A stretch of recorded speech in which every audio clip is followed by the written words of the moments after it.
Okay ആണോ?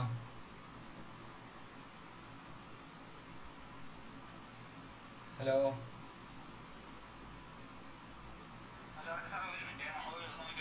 ഓ ശരി ശരി.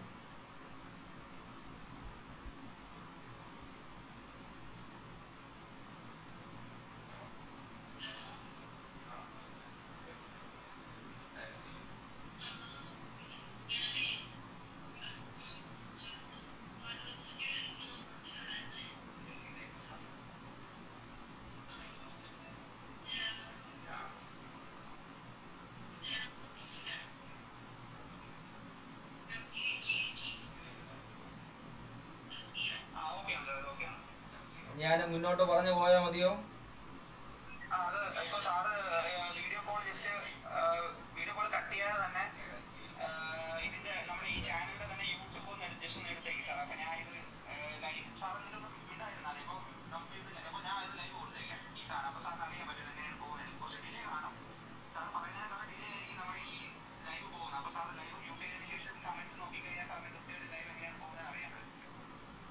അപ്പൊ ഞാനിപ്പോ എന്താ ചെയ്യാനായിട്ടുള്ളത്?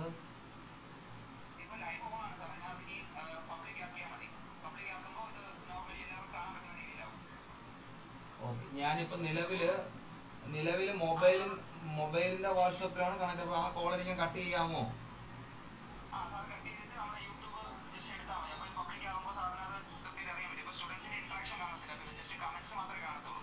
യൂട്യൂബ് എന്ന് പറയുന്നത് നമ്മളിപ്പോ എടുത്ത സ്ക്രീനാണോ എടുക്കാനായിട്ടുള്ളത്?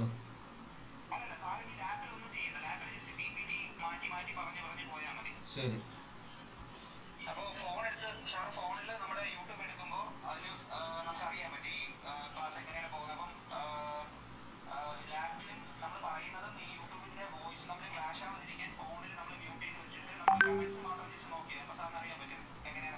അപ്പൊ ഞാൻ യൂട്യൂബിൽ എന്തെങ്കിലും സെർച്ച് ചെയ്യേണ്ടതുണ്ടോ?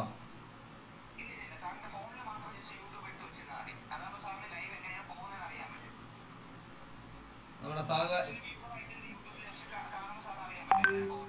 ഈ സഹകാരി റൈസ് പ്ലസിലാണോ നോക്കാനുള്ളത്?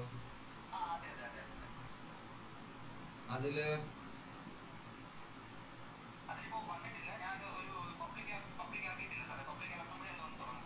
ശരി ശരി ശരി.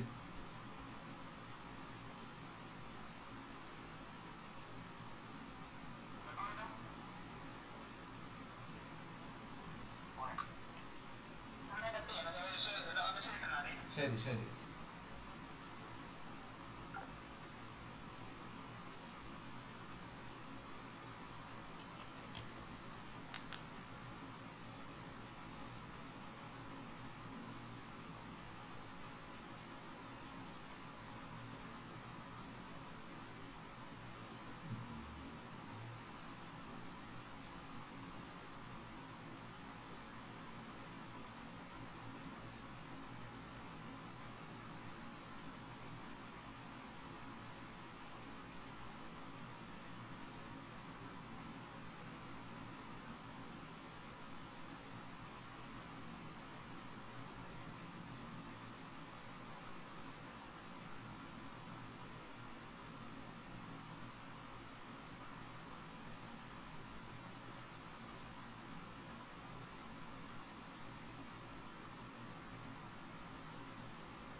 നമസ്കാരം.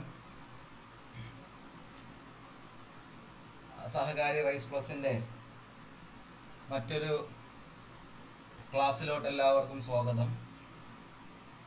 അവസരങ്ങളുടെ പെരുമഴക്കാലമാണ് ഇന്ന് കേരള ഗവൺമെന്റ് സഹകരണ മേഖലയിലോട്ട് നൽകിക്കൊണ്ടിരിക്കുന്നത്. ആ പെരുമഴക്കാലത്തോടൊപ്പം തന്നെ നനയുവാനും അതിനുശേഷം മഴ കഴിഞ്ഞ് തിരിച്ചു കയറുന്ന സമയത്ത് എല്ലാവരുടെയും കൈവശം ജോലി എന്നൊരു സ്വപ്നം സാക്ഷാത്കരിക്കാനും കഴിയട്ടെ എന്ന് ആശംസിക്കുകയാണ്. ഇതുവരെ കണ്ടിട്ടില്ലാത്തൊരു വളരെ വളരെ ഡീപ്പായി അല്ലെങ്കിൽ ഒരുപാട് അവസരങ്ങളുമായി ഏറ്റവും കൂടുതലും അവസരങ്ങൾ നൽകിക്കൊണ്ട് സഹകരണ മേഖല മുന്നോട്ട് പോകുമ്പോഴത്തേനും ജോലി നേടിയെടുക്കുക എന്ന സ്വപ്ന സാക്ഷാത്കാരത്തിന് വേണ്ടി, നിങ്ങളുടെ സ്വപ്ന സാക്ഷാത്കാരത്തിന് വേണ്ടി സഹകാർ റൈസ് പ്ലസ് എന്നും നിങ്ങളോടൊപ്പം ഉണ്ടാവുന്നതാണ്. അപ്പോൾ നമ്മുടെ ഇന്നത്തെ ക്ലാസ് നമ്മൾ ആരംഭിക്കുകയാണ്.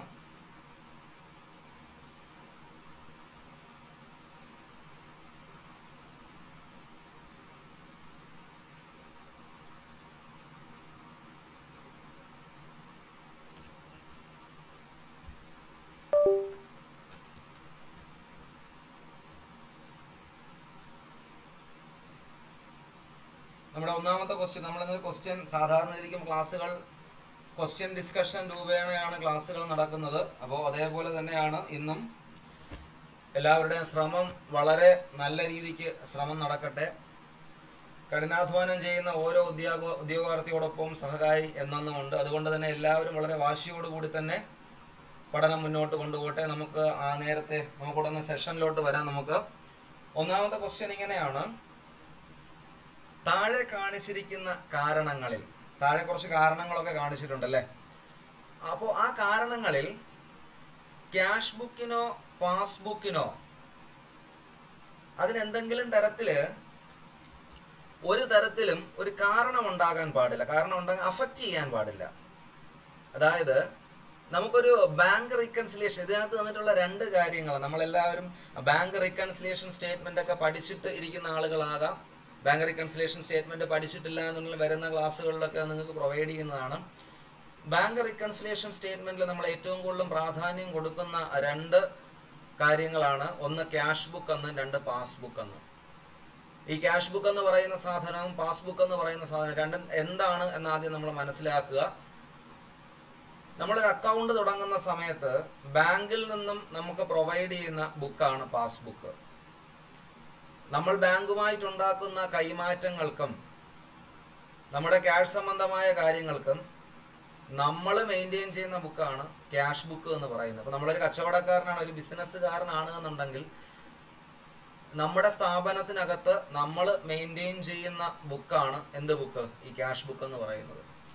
ബാങ്കിൽ പോയി ഒരു അക്കൗണ്ട് ഓപ്പൺ ചെയ്യുന്ന സമയത്ത് ബാങ്കിൽ നിന്നും പ്രൊവൈഡ് ചെയ്യുന്ന ബുക്കാണ് പാസ്ബുക്ക്.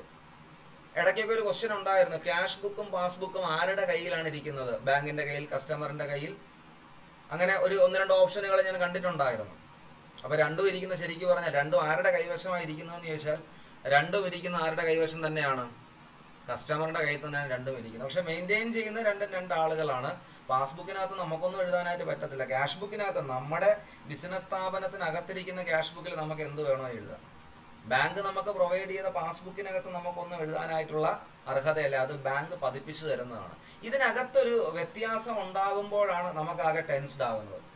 നമ്മൾ ക്യാഷ് ബുക്കിൽ ഇന്ന് എഴുതി വെക്കുകയാണ്, ബാങ്കിൽ 10,000 രൂപ കാണണം എന്ന് പറയാൻ നമ്മൾ ക്യാഷ് ബുക്കിൽ നമ്മുടെ ക്യാഷ് ബുക്കിനകത്ത് എഴുതി വെക്കണം. നമ്മുടെ ക്യാഷ് ബുക്കിലെ ബാങ്ക് കോളത്തിൽ നമ്മൾ എഴുതി വെച്ചു, ബാങ്കിൽ 10,000 രൂപ ഇനി കാണണം. ഇന്ന് രാത്രി നമ്മൾ എഴുതി വെച്ചു. നാളെ രാവിലെ കൊണ്ട് പാസ്ബുക്ക് കൊണ്ട് ബാങ്കിൽ കൊടുത്തിട്ട് പറഞ്ഞു ഇതൊന്ന് പതിപ്പിച്ചു തരണം. അപ്പോൾ പതിപ്പിച്ചു തന്നപ്പോൾ 10 ഇല്ല, 9 ഉള്ളൂ. അപ്പോൾ അവിടെ ഒരു വ്യത്യാസമുണ്ട്. നമ്മുടെ കണക്ക് പ്രകാരം ബാങ്കിൽ 10 കാണണം. ബാങ്കിൽ നിന്നും പാസ്ബുക്ക് പതിപ്പിച്ചു തന്നപ്പോൾ 9 രൂപ അവിടെ ഉള്ളൂ. 1000 രൂപയുടെ വ്യത്യാസമുണ്ട്. അപ്പോൾ ആ കാരണം നമുക്കറിയണം. കാര്യം എന്താ? നമ്മൾ നോക്കുന്ന സമയത്ത് 10 കാണണ്ടേ? നമ്മുടെ സ്വഭാവം എന്ന് പറഞ്ഞാൽ എങ്ങനെയാണ്? 1000 രൂപ കൂടുതൽ കിടന്നാൽ നമ്മൾ ആരോടും പറയാറില്ല, നമ്മൾ മിണ്ടാണ്ടിരിക്കും. 1000 രൂപ ബാങ്കിൽ കിടക്കുന്നു, എങ്ങനെ വന്നെന്ന് ഒരു ഐഡിയയും ഇല്ല, നമുക്ക് വഴി അറിയുകയും വേണ്ട. അക്കൗണ്ടിൽ പൈസ കൂടുമല്ലേ, മിണ്ടണ്ട. എന്നാൽ പൈസ കുറഞ്ഞോന്നറിയുമ്പോഴാണ് നമ്മൾ കൂടുതലും റിയാക്ട് ചെയ്യുന്നത്. അപ്പോൾ ആ വ്യത്യാസം കാണുമ്പോൾ നമ്മൾ തയ്യാറാക്കുന്ന ഒരു സ്റ്റേറ്റ്മെന്റ് ആണ് ഈ ബാങ്ക് റീകൺസിലിയേഷൻ സ്റ്റേറ്റ്മെന്റ് എന്ന് പറയുന്നത്. അപ്പോൾ ഇങ്ങനെ ഇത് തയ്യാറാക്കുന്ന സമയത്ത്, അല്ലെങ്കിൽ ഇത്തരത്തിലൊരു വ്യത്യാസം കണ്ട സമയത്ത് നമ്മൾ എന്ത് ചെയ്യുമെന്ന് ചോദിച്ചാൽ, നമ്മൾ തയ്യാറാക്കുന്ന സ്റ്റേറ്റ്മെന്റ് ആണ് ബാങ്ക് റീകൺസിലിയേഷൻ സ്റ്റേറ്റ്മെന്റ്. നമ്മുടെ ക്വസ്റ്റ്യൻ ഇതാണ്, ഇതിനകത്ത് ഈ ബാങ്ക് റീകൺസിലിയേഷൻ സ്റ്റേറ്റ്മെന്റിനെ ഒന്നും നമുക്ക് തയ്യാറാക്കണ്ട. ഈ ക്യാഷ് ബുക്കിനെയോ പാസ്ബുക്കിനെയോ ഒന്നും അഫക്റ്റ് ചെയ്യൂല. അവിടെ ഒരു ഡിഫറൻസും ഉണ്ടാവൂല. ഒരിക്കൽ കൂടെ വ്യക്തമായി കഴിഞ്ഞാൽ നമുക്ക് വെറുതെ ഇരുന്നാൽ മതി, നമുക്ക് ഈ റീകൺസിലിയേഷൻ ഒന്നും തയ്യാറാക്കണ്ട. എവിടെയെങ്കിലും ഒരു തെറ്റ് കണ്ടാലല്ലേ ഇതൊക്കെ തയ്യാറാക്കേണ്ട കാര്യമുള്ളൂ. കാര്യങ്ങളൊക്കെ വളരെ സുതാര്യതയോടുകൂടി അങ്ങ് നടന്നു പോയിക്കൊണ്ടിരിക്കുകയാണ്. കാര്യങ്ങൾ സുതാര്യതയോടുകൂടി നടക്കുകയാണെങ്കിൽ നമുക്ക് എന്ത് തയ്യാറാക്കണ്ട? റീകൺസിലിയേഷനും തയ്യാറാക്കണ്ടെന്നേ. ഓപ്ഷൻ ഓരോന്നായിട്ട് വായിക്കണം. ക്വസ്റ്റ്യൻ പിന്നെ ഓർക്കണം, ബാങ്ക് റീകൺസിലിയേഷന്റെ കാര്യമല്ല ഇവിടെ. നമുക്ക് റീകൺസിലിയേഷൻ എന്ന വാക്കില്ല. ഇവിടെ പറയുന്നത് എന്താണ്? Which one of these is not a cause of difference in cash book and passbook. താഴെ തന്നിരിക്കുന്നവയിൽ ക്യാഷ് ബുക്കിലോ പാസ്ബുക്കിലോ ഒരു ഡിഫറൻസും വരൂല, ഒരു വ്യത്യാസവും വരൂല, കറക്റ്റായിട്ട് കാര്യങ്ങൾ പോവും എന്നുള്ള ഓപ്ഷൻ ഏതാണ്? അപ്പൊ നമുക്ക് നോക്കാം, കറക്റ്റായിട്ട് കാര്യങ്ങൾ പോകാത്ത എന്തൊക്കെയാണെന്ന് നോക്കാം. പാസ്ബുക്കിൽ തെറ്റുണ്ടെങ്കിൽ കാര്യങ്ങളൊന്നും കറക്റ്റായിട്ട് പോകൂല. ഞാനിപ്പോൾ പറഞ്ഞില്ലേ, പാസ്ബുക്കിൽ തെറ്റ്. ക്യാഷ് ബുക്കിൽ തെറ്റുണ്ടെങ്കിൽ കമ്പയർ ചെയ്യുമ്പം കാര്യങ്ങൾ സുതാര്യമായിട്ട് പോകൂല. ചെക്ക് നമ്മൾ എഴുതി കൊടുക്കുകയാണ്, ഒരാളുടെ കൈവശം ചെക്ക് എഴുതി നമ്മൾ കൊടുക്കുകയാണ്, കൊടുത്തിട്ട് ബാങ്കിൽ കൊണ്ട് കൊടുക്കാൻ ആവശ്യപ്പെട്ടു. ഈ ചെക്ക് എഴുതി കൊടുക്കുമ്പോൾ നമ്മുടെ വിചാരം എന്താ? അപ്പൊ ഇപ്പൊ ചെക്ക് കൊണ്ട് ബാങ്കിനകത്തിട്ട് അക്കൗണ്ടിൽ നിന്ന് കാശ് എടുത്തും കൊണ്ട് പൊക്കോളും, ഇപ്പൊ ചെക്ക് കൊണ്ട് ബാങ്കിലിട്ട് പൈസ എടുത്തുകൊണ്ട് പൊക്കോളും, ഇതാണ് നമ്മുടെ വിചാരം. ഇവൻ ആ ചെക്ക് കൊണ്ട് ബാങ്കിൽ കൊടുത്തില്ല, നമ്മൾ വലിയ കാര്യത്തിൽ എഴുതി വെച്ചു ഇപ്പൊ അക്കൗണ്ടിൽ നിന്ന് പൈസ പോകുമെന്ന്. ശരിക്കും പറഞ്ഞു കഴിഞ്ഞാൽ ഇവൻ അതുകൊണ്ട് ബാങ്കിൽ പ്രസന്റ് ചെയ്തില്ല. പൈസ പോവോ? ഇല്ല. അപ്പൊ മുകളിൽ പറഞ്ഞിരിക്കുന്ന 3 കാര്യങ്ങളിലും നമ്മളെ ടെൻഷൻ അടിപ്പിക്കുന്ന കാര്യമാണ്. കാര്യം എന്താ? ഇതിനകത്ത് വ്യത്യാസം ഉണ്ടാകും. ക്യാഷ് ബുക്കിനകത്തും പാസ്ബുക്കിനകത്തും വ്യത്യാസം ഉണ്ടാകും. 4ാമത്തെ ഓപ്ഷൻ ഉണ്ട്, check deposited in bank cleared. നമുക്ക് ആരോ പൈസ തരാനുണ്ട്, നമുക്ക് ആ പൈസ തരുന്നതിന് പകരം അവൻ ചെക്ക് കൊണ്ട് എൻ്റെ തന്നിട്ട് പറഞ്ഞു, ചേട്ടാ പൈസ തരാനില്ല, ഇതാ ചെക്ക് പിടിച്ചോ. ഞാനതിന് വളരെ നന്ദിയോടുകൂടി വാങ്ങി വെച്ചു. ഞാൻ എന്ത് ചെയ്തു? എൻ്റെ ക്യാഷ് ബുക്കിൽ എഴുതി വെച്ചു, അവൻ എനിക്ക് പൈസ തന്നു എന്ന് ഞാൻ എഴുതി വെച്ചെന്ന് പറഞ്ഞാൽ ചെക്ക് കൊണ്ട് ഇനി ബാങ്കിലിട്ട് പൈസയാക്കി മാറ്റണം, അത് വേറെ കാര്യം. അപ്പൊ ആ ചെക്ക് ഞാനിങ്ങനെ വാങ്ങി വെച്ചു, ബാങ്കിൽ കൊണ്ട് ചെക്ക് കൊടുത്തു, ചെക്ക് ക്ലിയർ ആയിട്ട് അക്കൗണ്ടിൽ പൈസ വരികയും ചെയ്തു. എനിക്ക് ഒരു ടെൻഷനും ഇല്ല. മുകളിൽ പറഞ്ഞിരിക്കുന്ന എല്ലാം എനിക്ക് ടെൻഷൻ ഉണ്ടാക്കുന്ന കാര്യമാണ്. പാസ്ബുക്കിൽ തെറ്റ് നോക്കണം, എന്താ കാര്യമെന്ന്, റീകൺസിലിയേഷൻ തയ്യാറാക്കണം. ക്യാഷ് ബുക്കിൽ തെറ്റ്, കാരണം കണ്ടുപിടിക്കണം, എന്താ കാരണമെന്ന്. ചെക്ക് ഇഷ്യൂ ചെയ്തു, അവൻ കൊണ്ട് പ്രസന്റ് ചെയ്തില്ല, അവിടെ പിന്നെയും കണക്ക് തെറ്റി. 4ാമത്തെ പോയിന്റ് വളരെ മാന്യമായ പോയിന്റ്, ചെക്ക് നമ്മുടെ കയ്യിൽ കിട്ടി, നമ്മൾ എഴുതി വെച്ചു, പൈസ കിട്ടി, ബാങ്കിൽ കൊണ്ട് ചെക്ക് കൊടുത്തു, അക്കൗണ്ടിൽ കാശ് മാറി വരികയും ചെയ്തു. അപ്പോ 4ാമത്തെ പോയിന്റ് ഒഴികെയുള്ള ബാക്കി ഒന്നും നമുക്ക് അനുകൂലമല്ല. ക്വസ്റ്റ്യനും അതല്ലേ. താഴെ തന്നിരിക്കുന്നവയിൽ ക്യാഷ് ബുക്കിനും പാസ്ബുക്കിനും ഒന്നും ഡിഫറൻസ് വരാത്തൊരു ഐറ്റം അതേതാണ്? ഇതാണ്. ഇത് കൃത്യമായിട്ട് ഒരു ഡിഫറൻസും വരില്ല, കറക്റ്റ് ആയിട്ടല്ലേ. ബാക്കി 3ലും എന്തുണ്ട്? ഡിഫറൻസ് ഉണ്ട്. അതാണ് 1ാമത്തെ ക്വസ്റ്റ്യൻ എന്ന് പറയുന്നത്. കൃത്യമായിട്ടും ബാങ്ക് റീകൺസിലിയേഷൻ സ്റ്റേറ്റ്മെന്റ് എന്ന് പറയുന്ന ഒരു ഭാഗം ഒരു പരിധി വരെയെങ്കിലും മനസ്സിലാക്കുന്ന ഒരു കുട്ടിയെ സംബന്ധിച്ച് ഇത്രയും വലിയ വാക്ചാതുര്യം വേണ്ട ഉത്തരം കണ്ടുപിടിക്കാൻ. ഇതിനകത്തിരിക്കുന്നവയിൽ അടിസ്ഥാനപരമായ ആളുകളുണ്ട് എന്ന തിരിച്ചറിവിലാണ് ഞാനിത് ഒരിക്കൽ കൂടി അങ്ങ് പറഞ്ഞത്. ഇനി അടുത്ത മറ്റൊരു ക്വസ്റ്റ്യൻ, അടുത്ത ക്വസ്റ്റ്യനിലോട്ട് പോകാം നമുക്ക്. ക്വസ്റ്റ്യൻ ഇങ്ങനെയാണ്, when a check deposited into bank is dishonored, it will be recorded on the dash side of the cash book. നേരത്തെ പറഞ്ഞതിന്റെ മറ്റൊരു ഭാഗമാണ് കേട്ടോ. when a check deposited into bank, നമ്മളൊരു ചെക്ക് കൊണ്ട് ബാങ്കിൽ ഇടുകയാണ്.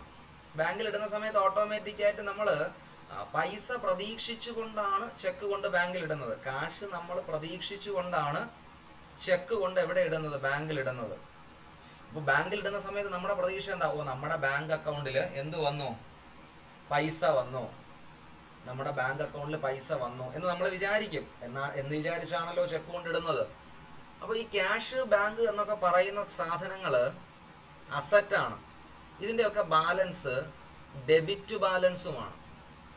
നമ്മൾ വളരെ സന്തോഷത്തോടുകൂടി നമ്മൾ ഡെബിറ്റ് സൈഡിൽ എഴുതി വെച്ചു, ചെക്ക് കൊണ്ട് ബാങ്കിലിട്ടു, അക്കൗണ്ടിൽ പൈസ, ബാങ്ക് അക്കൗണ്ടിൽ പൈസ വന്നു. അപ്പം നമ്മുടെ ക്യാഷ് ബുക്കിൻ്റെ ബാങ്ക് കോളത്തിൽ നമ്മൾ എഴുതി വെച്ചു പൈസ വന്നു, സന്തോഷം. ക്യാഷ് ബുക്കിൻ്റെ ബാങ്ക് കോളത്തിൻ്റെ, ക്യാഷ് ബുക്കിൻ്റെ ഡെബിറ്റ് സൈഡിലെ ബാങ്ക് കോളം. ഒരു ക്യാഷ് ബുക്ക് എന്ന് പറയുമ്പോൾ ഞാനിവിടെ ഊന്നൽ കൊടുക്കുന്നത് 2 എമൗണ്ട് കോളമുണ്ട്. ക്യാഷ് കോളവും ബാങ്ക് കോളവും. അപ്പം ഞാൻ എന്ത് ചെയ്യുമെന്ന് ചോദിച്ചു കഴിഞ്ഞാൽ എൻ്റെ ക്യാഷ് ബുക്കിലെ ബാങ്ക് കോളത്തിൻ്റെ ഡെബിറ്റ് സൈഡിൽ ഞാൻ സന്തോഷപൂർവ്വം എഴുതി പൈസ കിട്ടും എന്ന് പറഞ്ഞ് ഞാൻ അങ്ങ് എൻട്രി ഇട്ട് വെച്ചു. കുറച്ച് കഴിഞ്ഞപ്പോൾ അക്കൗണ്ടിൽ പൈസ ഇല്ല എന്ന് പറഞ്ഞിട്ട് മടങ്ങി ഇങ്ങി വന്നു. ഞാൻ ഡെബിറ്റിൽ ഇട്ടിരിക്കുന്ന കാര്യമാണ്, എനിക്ക് കിട്ടിയ കാശെന്ന് ഞാൻ കരുതിയ കാര്യമാണ്. അപ്പോൾ ആ സാധനം മടങ്ങി, അതായത് അക്കൗണ്ടിൽ പൈസ ഇല്ല, ഞാൻ എഴുതി വെച്ചത് വെറുതെ ആയി. ഞാൻ ഡെബിറ്റ് സൈഡിലല്ലേ എഴുതി വെച്ചിട്ടുള്ളത്, എവിടെയാണ്? ക്യാഷ് ബുക്കിന്റെ ബാങ്ക് കോളത്തിന്റെ ഡെബിറ്റ് സൈഡിലാണ് ഞാൻ എഴുതി വെച്ചിട്ടുള്ളത് പൈസ കിട്ടിയെന്ന്. അപ്പോൾ ഇത് കിട്ടിയാ? ഇല്ല, ഡിസോണറായി. ഈ എഴുതി വെച്ച സാധനം വെട്ടിക്കളയുക എന്ന് പറയുന്ന അക്കൗണ്ടൻസി നമ്മൾ അങ്ങനെ ചെയ്യാറില്ല. അതിന് നമ്മൾ എന്ത് ചെയ്യാറുണ്ട്? ഒരു റിവേഴ്സ് പോലെ ഇടാറുണ്ട്. നമ്മൾ എന്ത് ചെയ്യും? ആ എഴുതിയ എമൗണ്ട് എവിടെ എഴുതും? ക്രെഡിറ്റ് സൈഡിൽ എഴുതും. ക്രെഡിറ്റ് സൈഡിൽ എഴുതുമ്പോൾ അതങ്ങ് 0 മാറും.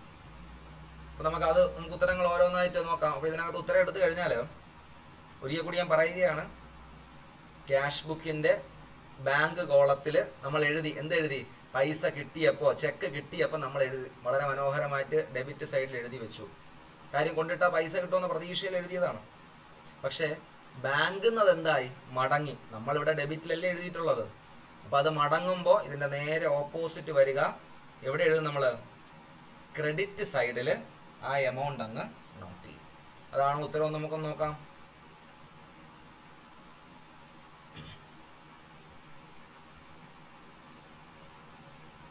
ഇനി നേരെ നമുക്ക് അടുത്ത ക്വസ്റ്റ്യനിലോട്ട് പോകാം.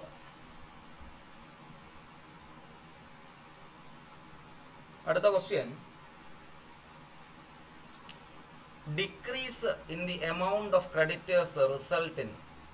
ഈ ക്രെഡിറ്റേഴ്സിന്റെ ഈ എമൗണ്ട് കുറഞ്ഞാൽ എന്താണ് സംഭവം? ഈ ക്രെഡിറ്റേഴ്സ് എന്ന് പറഞ്ഞാൽ ആരാ? നമ്മൾ കാശ് കൊടുക്കാനുള്ളവരെ വിളിക്കുന്നവരാണ് ക്രെഡിറ്റേഴ്സ്. നമുക്ക് തരാനുള്ളവരെ നമ്മൾ ഡെറ്റർ എന്ന് വിളിക്കും. നമ്മൾ കൊടുക്കാനുണ്ടെങ്കിൽ നമ്മൾ അവരെ വിളിക്കുന്ന പേരാണ് ക്രെഡിറ്റേഴ്സ് എന്ന പേരിൽ അറിയപ്പെടുന്നത്. അപ്പോൾ നമ്മൾ അങ്ങോട്ട് കാശ് കൊടുക്കാനായിട്ടുണ്ടല്ലേ, അപ്പോൾ കൊടുക്കാനുള്ളതിൻ്റെ അളവ് കുറഞ്ഞു വരികയാണ്. ദാറ്റ് മീൻസ് നമ്മൾ എന്ത് ചെയ്യുകയാണ്? ഇപ്പോൾ 10 രൂപ കൊടുക്കാനുള്ള ഒരാളിന് നമ്മൾ 2 രൂപ കൊടുത്തു. അവന് കൊടുക്കാനുള്ള ഇനി 8 രൂപയെ കൊടുക്കാനുള്ളൂ. അവന് പിന്നെയും നമ്മളൊരു 5 രൂപ കൊടുത്തു, അല്ലെങ്കിൽ അവനൊരു 3 രൂപ കൊടുത്തു. ഇനി അവൻ 5 രൂപ കൊടുത്താൽ മതി. അപ്പം ഈ കാശ് കൊടുക്കുന്തോറും അല്ലേ കൊടുക്കാനുള്ള കടം കുറഞ്ഞുകൊണ്ടിരിക്കുന്നത്. വളരെ ഈ പറഞ്ഞ പോലെ ഒരുപാട് അക്കൗണ്ടൻസി രീതിക്ക് ചിന്തിക്കേണ്ട. ക്രെഡിറ്റേഴ്സ് ആരാണ്? കാശ് കൊടുക്കാനുള്ളവൻ. അവന് കൊടുക്കാനുള്ള തുകയുടെ അളവ് കുറയുകയാണ്. അവന് കൊടുക്കാനുള്ള തുകയുടെ അളവ് ഇങ്ങനെ കുറഞ്ഞുകൊണ്ടിരിക്കും. കാര്യം എന്താണ്? അവന് നമ്മുടെ പോക്കറ്റിൽ നിന്ന് പൈസ എടുത്ത് കൊടുത്തുകൊണ്ടിരിക്കുകയല്ലേ. അവൻ്റെ പോക്കറ്റ് വീർക്കും, നമ്മുടെ പോക്കറ്റ് എന്ത് ചെയ്യും? കാലിയാകും. കാര്യം എന്താ? നമ്മൾ കൊടുക്കാനുള്ള കടം കുറഞ്ഞുകൊണ്ടിരിക്കുകയാണ്. അപ്പോൾ കുറയുമ്പോൾ നമ്മുടെ കയ്യിൽ നിന്ന് എന്ത് പോകും? പൈസ പോകും. 4 ഓപ്ഷനുകളുണ്ട്. Decrease in cash, increase in liability, increase in cash, no change in liability. നമ്മൾ യൂട്യൂബ് വഴി ഒരു സ്ട്രീമിംഗ് പോയിക്കൊണ്ടിരിക്കുന്നത് കൊണ്ടാണ് ഇങ്ങനെ. അതല്ല എന്നുണ്ടെങ്കിൽ ഞാൻ ക്ലാസ്സുകളിൽ വിളിച്ചു പറയാൻ ആവശ്യപ്പെട്ടേനെ. ഉത്തരം എന്താണെന്ന് ഞാൻ വിളിച്ചു പറയാൻ ആവശ്യപ്പെട്ടേനെ. അതാണ് നമുക്ക് ഏറ്റവും സന്തോഷമുള്ള കാര്യം. അപ്പോൾ എന്താ പറഞ്ഞത്? നമ്മൾ കൊടുക്കാനുള്ള കാശ് കൊടുക്കും തോറും നമ്മുടെ പോക്കറ്റിലെ കാശ് എന്ത് ചെയ്യുന്നു? കുറഞ്ഞുകൊണ്ടേയിരിക്കുന്നു. Decrease in cash. അടുത്ത ക്വസ്റ്റ്യൻ, താഴെ തന്നിരിക്കുന്ന ട്രാൻസാക്ഷനുകളിൽ, താഴെ കുറച്ച് ട്രാൻസാക്ഷൻ തന്നിട്ടുണ്ടല്ലേ, അതിൽ അസറ്റിന്റെ വില കൂടുന്നു, അതുപോലെ ബാധ്യതയും കൂടുകയാണ്. ആസ്തിയും കൂടുകയാണ്, ബാധ്യതയും കൂടുകയാണ്. നമുക്ക് ചുമ്മാ ഒന്ന് ചിന്തിക്കാം. താഴെ തന്നിരിക്കുന്നവയിൽ ആസ്തിയും കൂടുന്നതാണ്, ബാധ്യത. നമുക്ക് ഓരോന്നായിട്ട് എടുത്തു നോക്കാം. ചിലപ്പോൾ 2 ഉത്തരം വരാൻ സാധ്യതയുണ്ട്. നമുക്കതുകൊണ്ട് എല്ലാം ഡിസ്കസ് ചെയ്യണം. ഒന്ന്, പർച്ചേസ് ഓഫ് ഫർണിച്ചർ. സാധാരണ വെറുതെ കൊടുത്തിരുന്ന നമ്മൾ പൈസ കൊടുത്ത് സാധനം വാങ്ങിച്ചു, പൈസ കുറയും, സാധനം എന്ത് ചെയ്യും? അസറ്റിന്റെ അവസ്ഥ കൂടും. ഒരു അസറ്റ് കുറയും, മറ്റൊരു അസറ്റ് എന്ത് ചെയ്യും? വരും. രണ്ടാമത്തത് ക്രെഡിറ്റ് പർച്ചേസ് ഓഫ് ഫർണിച്ചർ. കടത്തിന് നമ്മൾ ഫർണിച്ചർ വാങ്ങിച്ചല്ലേ, കടയിൽ പോയിട്ട് രാവിലെ ഫർണിച്ചർ കടയിൽ പോയിട്ട് ഒരു ടേബിൾ നമ്മൾ വാങ്ങിക്കുകയാണ്. 10,000 രൂപയുടെ ടേബിൾ നമ്മളിങ്ങനെ എടുത്തിട്ട് പറഞ്ഞു കടമായിട്ട് തരണം, പൈസ പിന്നെ തരാം. ശരി, കടക്കാരൻ തന്നു. നമ്മൾ ആ ടേബിളും എടുത്ത് നമ്മുടെ വീട്ടിൽ കൊണ്ടങ്ങ് കിട്ടും. നോക്കുമ്പോൾ നമ്മുടെ റൂമിനകത്ത് ഒരു ടേബിൾ കൂടി അധികം വന്നു. That means increasing in our asset. നമ്മുടെ അസറ്റ് എന്ത് ചെയ്തു? വർദ്ധിച്ചു. നമ്മുടെ വീടിനകത്ത് ഒരു മേശയും കൂടെ ഒന്നും ദുഃഖമൊന്നുമില്ല. നമ്മുടെ വീടിനകത്ത് ഒരു മേശയും കൂടി വന്നു. മേശ വന്നപ്പോൾ നമ്മളിരുന്ന് ആലോചിക്കുകയാണ്, 10,000 രൂപയുടെ കടക്കാരനായില്ലേ നമ്മൾ. അപ്പോൾ ഒരേ സമയം തന്നെ കടവും വന്നു, അതേ സമയം തന്നെ മേശയും വന്നു. ഒരേ സമയം തന്നെ അസറ്റിന്റെ എണ്ണം കൂടി. വീടിനകത്തൊരു മേശയും കൂടെ വന്നില്ലേ? മേശ എണ്ണം കൂടിയില്ലേ? ഇപ്പം നിലവിലുള്ള ഫർണിച്ചറിന്റെ കൂടെ ഒരു മേശയും കൂടിയായി. മേശയുടെ എണ്ണം കൂടി, അല്ലെങ്കിൽ ഒരു അസറ്റിന്റെ എണ്ണം അങ്ങ് കൂടി. അതുപോലെ ബാധ്യതയും അങ്ങ് കൂടി. നേരത്തെ ചിലപ്പം കുറച്ച് പൈസയുടെ കടം ഉണ്ടായി കാണും, ഇപ്പൊ എത്രയും കൂടെ കൂടി? 10,000 രൂപയും കൂടെ കൂടി. രണ്ടാമത്തെ ഓപ്ഷൻ. മൂന്നാമത്തത് sale of furniture on credit. കടത്തിന് ഫർണിച്ചർ വിൽക്കുകയാണല്ലേ. കടത്തിന് ഫർണിച്ചർ വിൽക്കുമ്പോൾ ഇതേ മേശ തന്നെ എടുത്തും കൊണ്ട് പോവുകയാണ്. ഫർണിച്ചറിന്റെ അവസ്ഥ എന്താ? ഫർണിച്ചറിന് വിൽക്കുകയല്ലേ, എടുത്തും കൊണ്ട് പോവുകയല്ലേ. ഫർണിച്ചർ വീട്ടിൽ കിടന്ന മേശ മറ്റൊരാൾ എടുത്തും കൊണ്ട് പോവുകയല്ലേ. അവിടെ നമ്മുടെ അസറ്റിന്റെ നമ്പർ കുറയല്ലേ, അസറ്റ് കുറയുകയല്ലേ, എടുത്തും കൊണ്ട് പോവുകയല്ലേ. പക്ഷെ രണ്ടാമത്തെ പോയിന്റിൽ എന്തായിരുന്നു? മേശ വന്നു, അതേപോലെ കടവും വന്നു. നമ്മുടെ ക്വസ്റ്റ്യനും അതല്ലേ. അസറ്റ് ഇൻക്രീസ് ചെയ്തു, ലൈബിലിറ്റി ഇൻക്രീസ് ചെയ്തു. ഏതാണ് ഓപ്ഷൻ?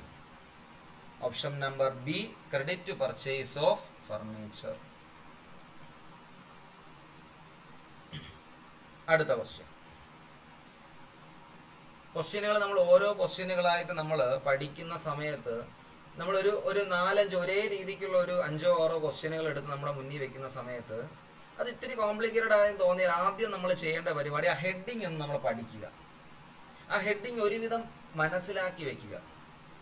കാണാണ്ട് പഠനം പരമാവധി ഒഴിവാക്കുക.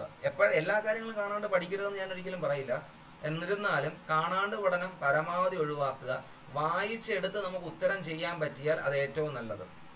നമുക്കല്ലാന്നുണ്ടെങ്കിൽ ഒരു വാക്കോ അല്ലെങ്കിൽ മറ്റേതെങ്കിലും ഒരു ഗ്രാമാറ്റിക്കൽ ചെറിയ മിസ്റ്റേക്കോ വന്നു കഴിഞ്ഞാൽ നമ്മുടെ മനസ്സിനകത്തുള്ള നമ്മളങ്ങ് ബബിളി ചെയ്യും, ഉത്തരം തെറ്റുകയും ചെയ്യും. അപ്പോൾ വായിച്ചൊന്ന് മനസ്സിലാക്കി എടുക്കാൻ പറ്റിയാൽ ഒരു പരിധി വരെയുള്ള ഉത്തരങ്ങൾ കിട്ടും എന്നാണ് എൻ്റെ ഒരു പ്രതീക്ഷ. കാണാണ്ട് പഠിക്കേണ്ടതുണ്ട്, ഇല്ലെന്ന് ഞാൻ പറയുന്നില്ല. ഓക്കെ, അടുത്ത ക്വസ്റ്റ്യനിലോട്ട് വരാം നമുക്ക്. ബിൽഡിങ് വാങ്ങി, കെട്ടിടം വാങ്ങിയിട്ട് ബാങ്ക് അക്കൗണ്ടിൽ നിന്ന് പൈസ കൊടുത്തു. ഈ ബാങ്ക് അക്കൗണ്ട് എന്ന് പറയുമ്പോൾ നമ്മുടെ പേരിലുള്ള ബാങ്ക് അക്കൗണ്ടിൽ നിന്നല്ലേ കാശ് കൊടുക്കുള്ളൂ അല്ലേ. കെട്ടിടം വാങ്ങി 10 ലക്ഷം രൂപ കൊടുത്ത്, ഈ കെട്ടിടം ആയാലും പൈസ ആയാലും രണ്ടും എന്ത് തന്നെയാണ്? അസറ്റ് തന്നെയാണ്. 10 ലക്ഷം രൂപയുടെ ബിൽഡിങ് വാങ്ങി. ആ അസറ്റ് സൈഡിൽ നമ്മൾ വളരെ സുന്ദരമായിട്ട് എഴുതി ബിൽഡിംഗ് 10 lakhs എഴുതി വെച്ചു. നോക്കുമ്പോൾ ക്യാഷിൽ 15 ലക്ഷം രൂപ ബാങ്ക് അക്കൗണ്ടിൽ കിടന്ന് കാണും. അതിൽ നിന്ന് 10 ലക്ഷം രൂപ അങ്ങ് പോവുകയും ചെയ്തു. വല്ല മാറ്റം ഉണ്ടായ? 10 ലക്ഷത്തിന്റെ ബിൽഡിങ് വന്നാൽ എന്ത്? അതേപോലെ പോയില്ലേ 10 ലക്ഷം രൂപ കയ്യിൽ നിന്ന്? ഒരു മാറ്റവും ഇല്ല. വേണമെങ്കിൽ പറയാം, നമുക്ക് ബിൽഡിംഗ് കിട്ടിയില്ലേ. അപ്പോൾ ഞാൻ വിളിച്ചു ചോദിക്കും, ബിൽഡിംഗ് കിട്ടിയെങ്കിൽ എന്താ കയ്യിലിരിക്കുന്ന പൈസ പോയില്ലേ? ഒരു മാറ്റവും ഇല്ല, ഒരു മാറ്റവും ഇല്ല. അതാണ് ആൻസർ. നമുക്ക് നോക്കാം. No effect in total asset. അസറ്റിലൊന്നും ഒരു മാറ്റവും വരില്ല. കാര്യം എന്താ? ഒരു അസറ്റ് വന്നാൽ എന്താ? അതേ വിലയുള്ള മറ്റൊരു അസറ്റ് കുറയുമല്ലേ? No effect. ഓക്കെ, അടുത്ത പോയിന്റ്. താഴെ തന്നിരിക്കുന്നവയിൽ അക്കൗണ്ടിംഗ് പ്ലാനിൽ ഉൾപ്പെട്ടിട്ടുള്ളത് എന്തൊക്കെയാണ്? ഈ കണക്കൊക്കെ എഴുതുന്ന സമയത്തെ, കണക്കൊക്കെ എഴുതുന്നതിന് മുന്നേ നമുക്ക് വ്യക്തമായ പ്ലാനിങ് ഉണ്ടാകും. ബിസിനസ്സിനകത്ത് കൈമാറ്റങ്ങൾ നടക്കുന്ന സമയത്ത് തൊട്ട് ഫിനാൻഷ്യൽ സ്റ്റേറ്റ്മെന്റ് പബ്ലിഷ് ചെയ്ത് കമ്മ്യൂണിക്കേറ്റ് ചെയ്യുന്നത് വരെ നമുക്ക് കുറേ ആസൂത്രണങ്ങൾ ഉണ്ടായിരിക്കും. നമ്മൾ അതിനനുസരിച്ചൊക്കെ തന്നെയാണോ കാര്യങ്ങൾ മുന്നോട്ട് കൊണ്ടുപോകുന്നത് നമ്മൾ മുന്നേ കൂട്ടി ചെയ്തു വെക്കും. എന്തൊക്കെയാണ് മുന്നേ കൂട്ടി ചെയ്ത് നമുക്ക് ഓരോന്നായിട്ട് വായിച്ചു നോക്കാം. നമ്മുടെ ആസൂത്രണങ്ങൾ എന്തൊക്കെയാണ്? Reporting the operating result of various activity. ഒരു സ്ഥാപനം എന്ന് പറയുമ്പോൾ ഒരു പ്രവർത്തനമായിരിക്കില്ല, നൂറുകണക്കിന് പ്രവർത്തനങ്ങൾ, ആയിരക്കണക്കിന് പ്രവർത്തനങ്ങൾ നടക്കും. എന്തിനാ കണക്കെഴുതുന്നത്? ഇതൊക്കെ എഴുതി റിപ്പോർട്ട് ചെയ്യാനല്ലേ കണക്കെഴുതുന്നത്. അപ്പോൾ അത് അക്കൗണ്ടിങ് പ്ലാനിലുള്ളതാണ്. Reporting the operating result of various activities. പലതരത്തിലുള്ള പ്രവർത്തനങ്ങൾ ഇവിടെ ഉദ്ദേശിക്കുന്നത്. അപ്പം ഇതിനകത്ത് നിങ്ങൾ ചിലപ്പോൾ ചോദിക്കാം, എല്ലാ പ്രവർത്തനവും നമുക്ക് റിപ്പോർട്ട് ചെയ്യാൻ പറ്റുമോ? മാനേജറുടെ പെർഫോമൻസ് റിപ്പോർട്ട് ചെയ്യാൻ പറ്റുമോ സാർ? ഇല്ല. സ്ഥാപനത്തിന്റെ ഗുഡ് വില്ല് റിപ്പോർട്ട് ചെയ്യാൻ പറ്റുമോ സാർ? ഇല്ല. മോണിറ്ററി ആയിട്ടുള്ള കാര്യങ്ങളൊക്കെ നമുക്ക് എന്ത് ചെയ്യാം, റിപ്പോർട്ട് ചെയ്യാം. അതിനു വേണ്ടിയാണല്ലോ നമ്മൾ അക്കൗണ്ടിങ്ങിന്റെ ഡെഫിനിഷൻ പറഞ്ഞിട്ടുള്ളത്. AICPA ഡെഫിനിഷൻ പറഞ്ഞിട്ടുള്ളതല്ലേ American institute of certified public അക്കൗണ്ടൻസിന്റെ. അവരുടെ നിയമം തന്നെ എന്താണ്? കൈമാറ്റങ്ങൾ നമ്മൾ എക്സ്പ്രസ് ചെയ്യുന്നു, പക്ഷെ അത് എന്ത് സ്വഭാവത്തിലുള്ള കൈമാറ്റങ്ങൾ? മോണിറ്ററി ടേംസിലുള്ള കൈമാറ്റങ്ങളാണ് നമ്മൾ എക്സ്പ്രസ് ചെയ്തുകൊണ്ടിരിക്കുന്നത്. വെറുതെ ഉള്ള കൈമാറ്റങ്ങളല്ല, മോണിറ്ററി ടേംസിലുള്ള കൈമാറ്റങ്ങളാണ് നമ്മൾ എന്ത് ചെയ്യുന്നത്? എക്സ്പ്രസ് ചെയ്യുന്നത്. അപ്പൊ ഒന്നാമത് നമ്മൾ നോക്കിയപ്പം ശരിയാണ്, ഒരു സ്ഥാപനത്തിനകത്തെ പല പ്രവർത്തനങ്ങളും, വിവിധങ്ങളായ പ്രവർത്തനങ്ങൾ, മോണിറ്ററി ആയിട്ടുള്ള കാര്യങ്ങൾ നമ്മൾ റിപ്പോർട്ട് ചെയ്യും. Reporting financial position of the society. Society എന്ന് ഉദ്ദേശിക്കുന്നത് നമ്മുടെ ചുറ്റുപാടും കിടക്കുന്ന സമൂഹത്തിന്റെ പ്രവർത്തനമല്ല ഇവിടെ ഉദ്ദേശിക്കുന്നത്. ബിസിനസ് സ്ഥാപനം എന്ന് പറയുന്ന ആ സമൂഹം, ആ കൂട്ടായ്മ, ആ കൂട്ടായ്മയുടെ പ്രവർത്തനങ്ങൾ നമ്മൾ എന്ത് ചെയ്യുന്നു? റിപ്പോർട്ട് ചെയ്യുന്നു. ആ കൂട്ടായ്മ എന്ന് പറഞ്ഞാൽ ബിസിനസ് എന്ന് പറയുന്നതിനകത്ത് വരുന്ന പ്രവർത്തനങ്ങൾ, ബിസിനസ്സിനകത്തെ സാമ്പത്തിക സ്ഥിതി എന്താണ്, ഇത് നമ്മൾ എന്ത് ചെയ്യും? റിപ്പോർട്ട് ചെയ്യും. അക്കൗണ്ടിങ്ങിനകത്ത് നമ്മൾ പ്ലാൻ ചെയ്യുന്നത് തന്നെയാണ്. വിവിധങ്ങളായ പ്രവർത്തനങ്ങൾ നമ്മൾ റിപ്പോർട്ട് ചെയ്യും, സാമ്പത്തിക സ്ഥിതി എന്താണെന്ന് നമ്മൾ റിപ്പോർട്ട് ചെയ്യും. ഇനി ഈ റിപ്പോർട്ട് ചെയ്യുമ്പോഴത്തേന് ഇത് വായിച്ചു നോക്കുന്ന ആളുകൾ ഉണ്ടാവുമല്ലോ. അവർ ഈ കണക്കൊക്കെ വായിച്ചു നോക്കിയിട്ടാണ് ഒരു തീരുമാനം എടുക്കുകയും മുന്നോട്ട് ഭാവിയിൽ പ്ലാൻ ചെയ്യുകയും ചെയ്യുന്നത്. ഇതെങ്ങനെയാ? കണക്കുകൾ എഴുതി കൊടുക്കുകയാണ്. ആ കണക്കുകൾ എഴുതി കൊടുക്കുന്ന സമയത്ത് ടോപ്പ് ലെവൽ മാനേജ്മെന്റ്, സ്ഥാപനത്തിനകത്ത് ഉയർന്ന തട്ടിലുള്ളവർ കണക്കൊക്കെ പരിശോധിച്ച് നോക്കിയതിന് ശേഷമായിരിക്കും എന്തെടുക്കുന്നത്? ഒരു നല്ല തീരുമാനം എടുക്കുന്നതും ഭാവിയിൽ ഇനി എങ്ങനെ നമുക്ക് മുന്നോട്ട് പോകണം എന്ന തീരുമാനം എടുക്കുന്നത്. അപ്പൊ ഇതെല്ലാം കണക്കിനകത്ത് ഉൾപ്പെടുന്നതല്ലേ. ഏതെങ്കിലും ഒന്നിനെ പോലും നമുക്ക് മാറ്റി നിർത്താൻ പറ്റില്ല. ക്വസ്റ്റ്യൻ കാണുന്ന കുട്ടിയെ സംബന്ധിച്ച് ചിലപ്പോൾ സി നോക്കുമ്പോൾ സൊസൈറ്റി എന്ന് കിടക്കുമ്പോൾ അതങ്ങ് ബബിൾ ചെയ്യും. ഇവിടെ സൊസൈറ്റി എന്ന വാക്കിന് അർത്ഥം എന്താണെന്ന് ചോദിച്ചു കഴിഞ്ഞാൽ നമ്മുടെ ബിസിനസിന്റെ സമൂഹം, ബിസിനസ് സമൂഹം എന്ന് തന്നെയാണ് ഇതിന്റെ ഇവിടത്തെ അർത്ഥം പറയുന്നത്. അപ്പൊ എന്താണ്? ബിസിനസിന്റെ പ്രവർത്തനങ്ങളുടെ കാര്യങ്ങൾ റിപ്പോർട്ട് ചെയ്യുക. എന്ത് പ്രവർത്തനങ്ങൾ? ധനകാര്യപരമായ പ്രവർത്തനങ്ങൾ. സാമ്പത്തിക സ്ഥിതി റിപ്പോർട്ട് ചെയ്യുക. ആവശ്യമുള്ളവർക്ക് ആ കണക്കുകൾ കാണിച്ചു കൊടുക്കുക. കണക്ക് കാണിച്ചു കൊടുത്താൽ എന്ത് എടുക്കാൻ പറ്റൂ? തീരുമാനങ്ങൾ എടുക്കാനായിട്ട് പറ്റുകയുള്ളൂ. ഇതെല്ലാം അക്കൗണ്ടിങ് പ്ലാനിനകത്ത് വരുന്ന വിവരങ്ങളാണ്. അപ്പൊ നമുക്ക് കൊടുക്കാം ഉത്തരം all of the above. അടുത്ത question, when liability exceeds assets. 10 രൂപയെ കയ്യിലുള്ളൂ, 12 രൂപയുടെ കടം വന്നു. കയ്യിൽ 10 രൂപയേ ഉള്ളൂ, എൻ്റെ കയ്യിൽ 10 ഉള്ളൂ, നിങ്ങൾക്ക് ഞാൻ 12 രൂപ തരണം. ഞാൻ 10 എടുത്ത് തന്നു, ഇനിയും ഞാൻ കടക്കാരൻ 2 രൂപയും കൂടെ തരണ്ടേ? എൻ്റെ ആ ഒരു അവസ്ഥയെ വിളിക്കുന്ന പേരെന്താണ്? അവസ്ഥയെ വിളിക്കുന്ന അക്കൗണ്ടിങ്ങിനകത്ത് ഉപയോഗിക്കുന്ന പേരാണ് കേട്ടോ ചോദിക്കുന്നത് പ്രധാനമായും. ഒന്ന് സോൾവെന്റ്. സോൾവെന്റ് എന്ന വാക്കിനർത്ഥം ബാധ്യതയൊന്നും ഇല്ലാത്ത ഒരു അവസ്ഥയെയാണ് നമ്മൾ പൊതുവെ സോൾവെന്റ് എന്ന പദം കൊണ്ട് അക്കൗണ്ടൻസിയിൽ ഉദ്ദേശിക്കുന്നത്.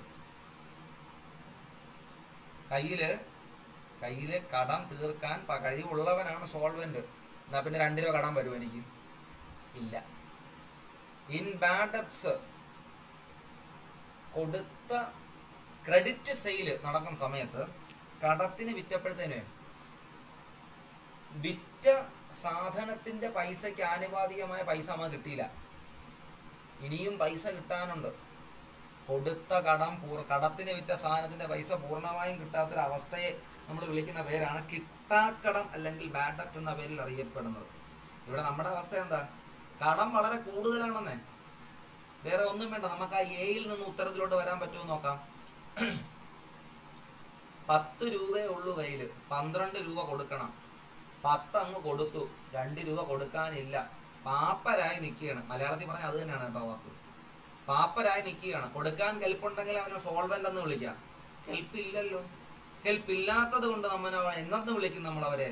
അവരെ നമ്മൾ വിളിക്കുന്ന വാക്ക് ഇൻസോൾവെന്റ്.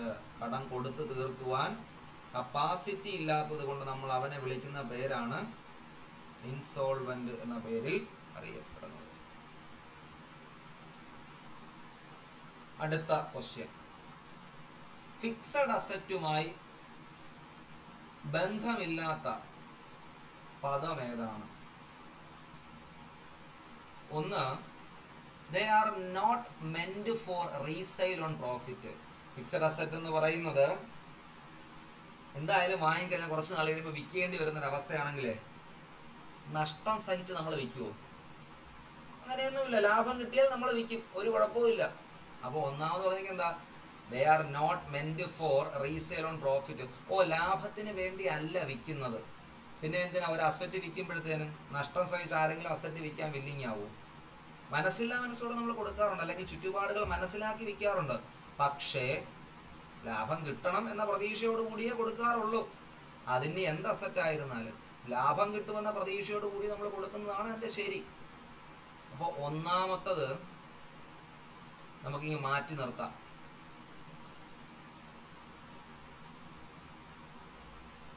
രണ്ട്, ഒന്നാമത്തെന്ന് പറഞ്ഞാൽ എന്താ, they are not meant for resale on profit. പ്രോഫിറ്റിന് വേണ്ടി തന്നെയാണ് റീസെയിൽ ചെയ്യുന്നത്, അല്ലേ? രണ്ടാമത്തത്, depreciation at specified rate is to be charged on most of the fixed asset. ശരി തന്നെയാണ്. ഓരോ അസറ്റുകളും ഉപയോഗിക്കുന്ന സമയത്ത് അതിനെന്തുണ്ടാകും? തേയ്മാനം ഉണ്ടാകും. നമ്മൾ കാൽക്കുലേറ്റ് ചെയ്യാറുണ്ട്, സത്യം തന്നെയാണ്. അടുത്ത്, they can be easily be convert into cash. അസറ്റുകളെ നമുക്ക് വളരെ പെട്ടെന്ന് പൈസയാക്കി മാറ്റാൻ പറ്റും. 4, they are used to conduct the business operation. നമുക്കറിയാം ബിസിനസിന്റെ പ്രവർത്തനങ്ങൾക്ക് വേണ്ടിയാണ് ഫിക്സഡ് അസറ്റ് ഉപയോഗിക്കുന്നത്. ഒന്നാമത്തെ പോയിന്റ് എന്തായിരുന്നു? they are not meant for resale on profit. Asset എന്ന് പറയുന്നത് പ്രോഫിറ്റിന് വേണ്ടിയാണ് വിൽക്കുന്നത് എന്നല്ല, പ്രോഫിറ്റിന് വേണ്ടി തന്നെയാണ് വിൽക്കുന്നത്. ഇതിനാണ് നമ്മൾ ചോദിച്ചിരിക്കുന്നത് അസറ്റുമായി ബന്ധമില്ലാത്ത, ഫിക്സഡ് അസറ്റുമായി ബന്ധമില്ലാത്ത ഒരു വാക്ക് ഏത് എന്നാണ്. ആ മൂന്നാമത്തെ ഓപ്ഷനിലോട്ട് നോക്കിയേ. ഫിക്സഡ് അസറ്റിന് നമുക്ക് പെട്ടെന്ന് കൺവെർട്ട് ചെയ്ത് ക്യാഷ് ആക്കി മാറ്റാൻ പറ്റുമോ? ഒന്നാമത്തെ പോയിന്റ് എന്താ, they are not meant for resale on profit. Fixed asset എന്ന് പറയുന്നത് റീസെയിൽ ഓൺ പ്രോഫിറ്റിന് വേണ്ടിയുള്ള ഒരു പ്രോഫിറ്റ് ഉണ്ടാക്കാൻ റീസെയിലിന് വേണ്ടി ഉണ്ടാക്കുന്ന ഒന്നല്ല. അതൊരു പരിധിവരെ ശരി തന്നെയാണ്. കാര്യം ഫിക്സഡ് അസറ്റ് വാങ്ങിക്കുന്നത് പെട്ടെന്ന് വിറ്റ് ലാഭം ഉണ്ടാക്കാൻ വേണ്ടിയല്ല. പക്ഷേ ഫിക്സഡ് അസറ്റിനെ പെട്ടെന്ന് പൈസയാക്കി മാറ്റാനും ബുദ്ധിമുട്ടാണ്. നമ്മൾ അങ്ങനെയാണ് പഠിക്കുന്നത്. Assets which are acquired to use for a long period of time while considering the period more than 1 year. ഒരു വർഷത്തിന് മുകളിൽ നമുക്ക് ഉപയോഗിക്കാൻ പറ്റണം. അങ്ങനെ ഒരുപാട് നാൾ ഉപയോഗിക്കാൻ പറ്റത്തക്ക രീതിക്ക് വാങ്ങുന്ന അസറ്റുകളാണ് എന്ത് അസറ്റ്? Fixed asset. പെട്ടെന്ന് അതിനെ പൈസയാക്കി മാറ്റാൻ പറ്റില്ല. പെട്ടെന്ന് പൈസയാക്കി മാറ്റാൻ പറ്റിയാൽ അത് കറണ്ട് അസറ്റ് എന്നതിന്റെ കാറ്റഗറിയിൽ ഉൾപ്പെടുത്തുന്നതാണ്. താഴെ തന്നിരിക്കുന്ന പെട്ടെന്ന് നമുക്ക് നോക്കിയെടുക്കാൻ പറ്റിക്കഴിഞ്ഞാൽ പെട്ടെന്ന് പൈസയാക്കി മാറ്റാൻ പറ്റുന്നത് കറണ്ട് അസറ്റ് ആണ്. ഒത്തിരി നാളെ പിടിക്കുമെന്നുണ്ടെങ്കിൽ അതിനെ വിളിക്കുന്ന പേരാണ് ഫിക്സഡ് അസറ്റ്. അപ്പൊ നമുക്ക് ഈസിലി ഫിക്സഡ് അസറ്റ് കൺവെർട്ട് ചെയ്ത് ക്യാഷ് ആക്കാൻ പറ്റില്ല. അസറ്റുമായി ബന്ധമല്ലാത്ത ഒരു ടേം അതാണ്. അടുത്ത ക്വസ്റ്റ്യൻ, പൈസയോ പൈസയ്ക്ക് തുല്യമായ എന്തിനേയോ നാരോ സെൻസിൽ അറിയപ്പെടുന്ന പേരെന്താണ്? നാരോ എന്ന് പറയുന്നത് വളരെ ചെറിയ സെൻസ് എന്നാണ്. ഇടുങ്ങിയത്, ചുരുങ്ങിയത്, അല്ലെങ്കിൽ വളരെ സങ്കുചിതമായത് എന്നൊക്കെയാണ് അർത്ഥം വരുന്നത്. അപ്പൊ കാശോ കാശിന് തുല്യമായതോ ആയ കാര്യങ്ങൾ അതൊരു ചെറിയ സെൻസിലാണെങ്കിൽ അസറ്റ് എന്ന് വിളിക്കും, ഫണ്ട് എന്ന് വിളിക്കും, കറണ്ട് അസറ്റ് എന്ന് വിളിക്കും, ഫിക്സഡ് അസറ്റ് എന്ന് വിളിക്കും.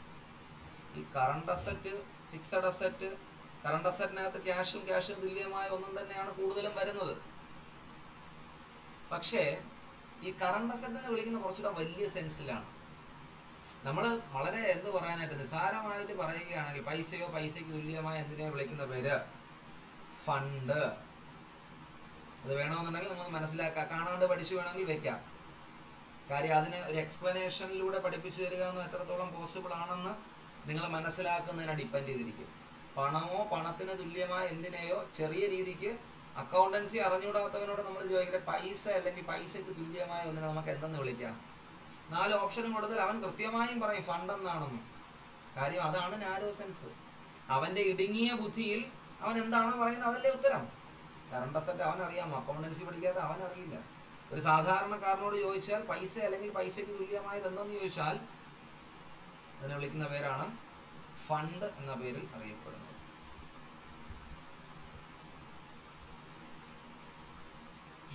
അടുത്ത question. Accounting is the process of matching. Accounting എന്ന് പറയുന്ന പ്രവർത്തനത്തിനകത്ത് നമ്മൾ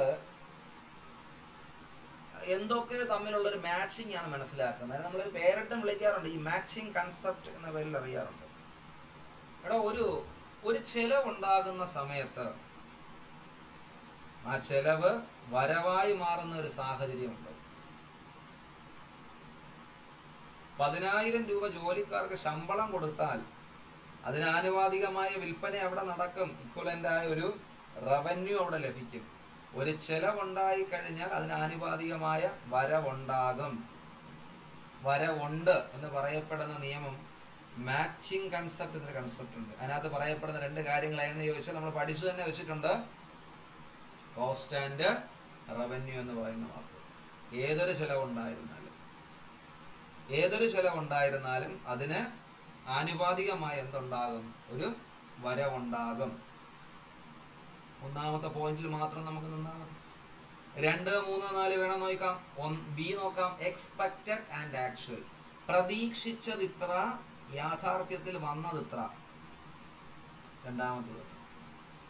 3, നേട്ടങ്ങളും വിൽപ്പന വരവും വിറ്റുവരവും. ഫണ്ടിന്റെ ഇൻഫ്ലോയും ഔട്ട്ഫ്ലോയും, അകത്തോട്ട് വരുന്നതും പുറത്തോട്ട് പോകുന്നതും. അക്കൗണ്ടൻസിലെ അടിസ്ഥാനപരമായ തത്വങ്ങളിൽ അല്ലെങ്കിൽ പ്രിൻസിപ്പിൾസ് നമ്മൾ പഠിച്ച ഒന്നാണ് മാച്ചിങ് പ്രിൻസിപ്പിൾ എന്ന് പറയുന്നത്. അതിനകത്ത് വരുന്ന ഒന്നാണ്. അല്ലെങ്കിൽ എന്തൊക്കെ തമ്മിലാണ് മാച്ച് ആകുന്നത്? കോസ്റ്റും റവന്യൂവും തമ്മിലാണ് മാച്ച് ആകുന്നത്.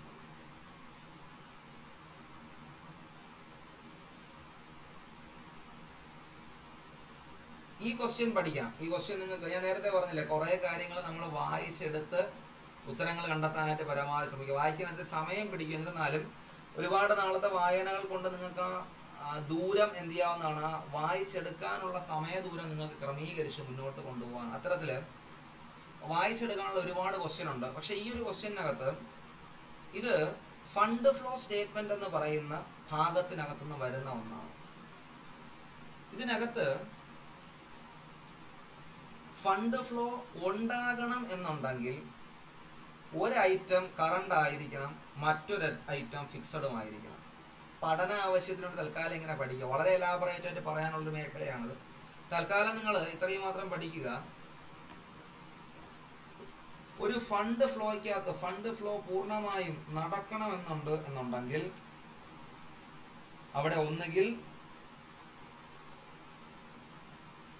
ഒന്നുകിൽ ആ ഐറ്റത്തിൽ 1ാമത്തെ ഐറ്റം കറണ്ട് നേച്ചറിലുള്ളതും അടുത്ത ഐറ്റം ഫിക്സഡ് നേച്ചറിലുള്ളതുമായിരിക്കും. രണ്ടും ഒരേ നേച്ചറിലുള്ളതാണെങ്കിൽ ഒരു ഫ്ലോയും നടക്കില്ല. തൽക്കാലം ഇങ്ങനെ പഠിച്ചു വെക്കുക. നമുക്ക് 1/2 മാർക്ക് അല്ലെങ്കിൽ 1 മാർക്കിന് വേണ്ടിയുള്ള ഓട്ടമാണ്. നമുക്ക് തൽക്കാലം ഇങ്ങനെ പഠിക്കാം. ഒരു ഫണ്ട് ഫ്ലോ, പൈസ ഒഴുകണമെന്നുണ്ടെങ്കിൽ ഒരേ രീതിക്കുള്ളവർ തമ്മിൽ ഒരിക്കലും ഒഴുകൂല. ഇങ്ങനെ പഠിച്ചാൽ മതി. ഒരേ സ്വഭാവത്തിലുള്ളവർ തമ്മിൽ എന്ത് ചെയ്യില്ല? ചേരൂല.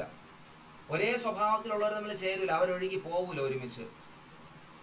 ഒഴുകിപ്പോണമെന്നുണ്ടെങ്കിൽ 2 വ്യത്യസ്തങ്ങളായ ആളുകളായിരിക്കണം. അപ്പോൾ ഒഴുക്കം വേണമെന്നുണ്ടെങ്കിൽ 2 വ്യത്യസ്തങ്ങളായ ആളുകളാണെങ്കിലേ ഒഴുകുള്ളൂ. ഒരേ സ്വഭാവത്തിലെ ആളുകളാണെങ്കിൽ ഒഴുകൂല. രണ്ടും തമ്മിൽ എന്ത് ചെയ്യും?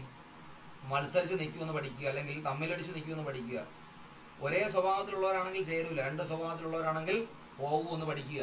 അപ്പോൾ ഒരേ സ്വഭാവത്തിലുള്ള ആളുകൾ നമുക്കുണ്ടോ എന്ന് നോക്കാം. കറണ്ട് അസറ്റും കറണ്ട് ലയബിലിറ്റിയും ഒരേ സ്വഭാവത്തിലുള്ളവരാണ്. ഇനി 3ഉം ബിയും സിയും ഡിയും വായിക്കാം. കറണ്ട് അസറ്റും ഫിക്സഡ് അസറ്റും കണ്ടാ 2 ഡിഫറൻറ്റ് സ്വഭാവത്തിലുള്ളവർ. അവരൊഴുകും, ഒരു കുഴപ്പവുമില്ല, അവരൊഴുകട്ടെ. കറണ്ട് ലയബിലിറ്റിയും ഫിക്സഡ് ലയബിലിറ്റിയും 2 സ്വഭാവത്തിലുള്ളത്, അവരും ഒഴുകും. കറണ്ട് ലൈബിലിറ്റിയും capital should be considered as a fixed liability. ഒരുപാട് നാൾ കഴിഞ്ഞ് ബിസിനസ്സുകാരന് ആ ബിസിനസ്സിൽ നിന്നും ക്യാപിറ്റൽ തിരിച്ചു കിട്ടുള്ളൂ. അവരും ഒഴുകും.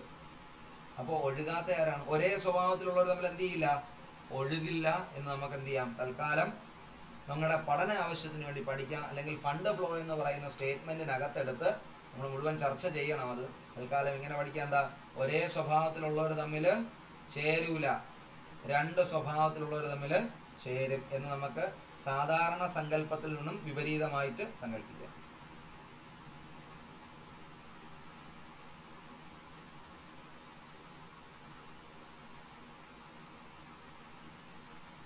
അടുത്ത question, which assets are expected to be converted into cash or consumed during a normal operating cycle of a business? താഴെ തന്നിരിക്കുന്നവയിൽ സാധാരണ ഒരു ബിസിനസിന്റെ സൈക്കിൾ എന്ന് വെച്ചാൽ അതിൻ്റെ ചാക്രികമായ പ്രവർത്തനങ്ങളിൽ പൈസയാക്കി മാറ്റാൻ പറ്റുന്ന ഐറ്റം ഏതാണ്? ആ താഴെ തന്നിരിക്കുന്നവയിൽ ഈ normal operating cycle of the business എന്ന് പറഞ്ഞാൽ സാധാരണ ബിസിനസ് ഒക്കെ ഓരോ വർഷം കൂടുമ്പോഴാണല്ലോ നമ്മൾ കണക്കുകൾ എഴുതുന്നത്, അല്ലേ? അപ്പോൾ ഓരോ വർഷവും കൂടുന്ന സമയത്ത്, ഒരു വർഷം കൂടുമ്പോഴത്തേനും അല്ലെങ്കിൽ ഒരു വർഷത്തിനുള്ളിൽ പൈസയാക്കി മാറ്റാൻ പറ്റുന്ന താഴെ തന്നിരിക്കുന്നവർ എന്താണ്? ഒറ്റ ഉത്തരം നമുക്ക് പെട്ടെന്ന് പറയാൻ പറ്റും.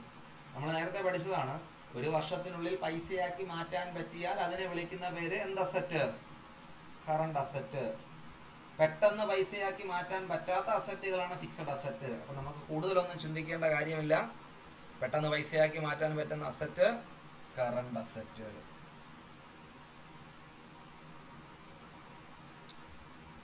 അടുത്ത ക്വസ്റ്റ്യൻ, അക്കൗണ്ടിങ് ആണെങ്കിൽ പോലും ഒരു ജനറൽ അക്കൗണ്ടിങ് ക്വസ്റ്റ്യൻ ആണ്. ജനറൽ ക്വസ്റ്റ്യൻ ആണെന്ന് വേണമെങ്കിൽ പറയാം.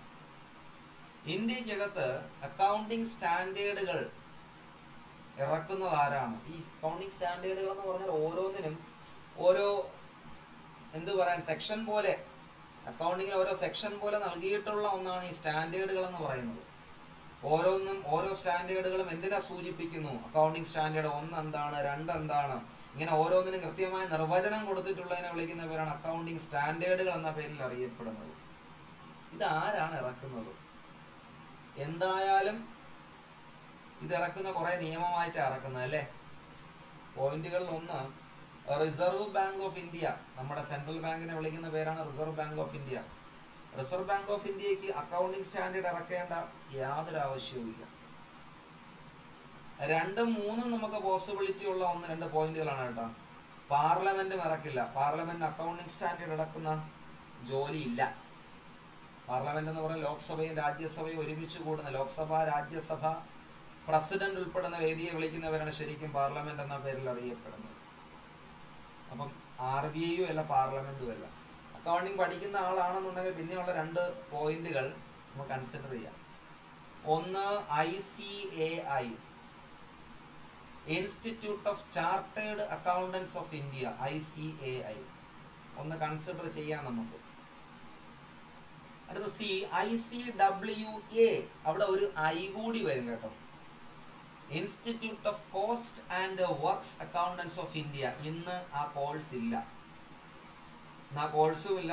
ആ സ്ഥാപനത്തെ പരിഷ്കരിച്ചുകൊണ്ട് മറ്റൊരു പേരിൽ ഇറക്കിയിട്ടുണ്ട്, ICMAI, institute of cost and management accountants of India. Works accountants മാറ്റിയിട്ട് കോസ്റ്റ് ആൻഡ് മാനേജ്മെന്റ് അക്കൗണ്ടൻസ് ആക്കിയിട്ടുണ്ട്. അപ്പോൾ പൊതുവെ അക്കൗണ്ടിങ്ങിന്റെ പീക്കായിട്ടുള്ള ഒരു ഇൻസ്റ്റിറ്റ്യൂഷൻ ആണ് ICAI എന്ന് പറയുന്നത്. അവരാണ് സ്റ്റാൻഡേർഡുകളും എന്ത് ചെയ്യുന്നത്, ഇംപ്ലിമെന്റ് ചെയ്യുന്നത്.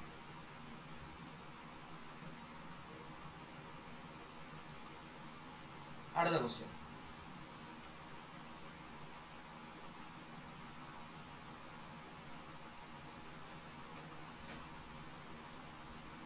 താഴെ തന്നിരിക്കുന്നവയിൽ ഒരു അസറ്റ്, അതിന്റെ ലൈഫ് എന്ന് പറയുന്നത് കമ്പാരിറ്റീവ്ലി ലിമിറ്റഡ് ആണ് ആൻഡ് ഇറിവേഴ്സിബിളി ഡിക്ലൈൻസ് ഇൻ വാല്യൂ. കാലം ചെന്ന് കഴിയുമ്പോൾ അതിന്റെ വാല്യൂ കുറയാനുള്ള പോസിബിലിറ്റിയും കൂടുതലാണ്.